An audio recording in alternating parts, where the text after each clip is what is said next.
It looks increasingly unlikely that Democrats can block the nomination of Neil Gorsuch to the Supreme Court, Neil Gorsuch being President Trump's nominee for a vacant seat on the court. The question increasingly is, how messy will the process be of confirming Neil Gorsuch along the way?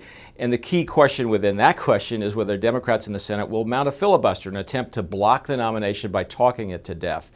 If they try to do that, the Senate needs to muster 60 votes to break a filibuster and move the Gorsuch nomination along to a vote, which he will undoubtedly win because Republicans have a majority in the Senate. To stop a filibuster, 60 senators have to agree to stop the filibuster and move to a vote. There are 52 Republicans. That means 8 Democrats would have to agree to stop a filibuster. Are there 8 Democrats who are willing to do that, to buck the party which wants to try to block this nomination? Well, here are the 5 key senators to watch, I think, as that question moves to the fore in the next week or two. First is Joe Manchin from West Virginia.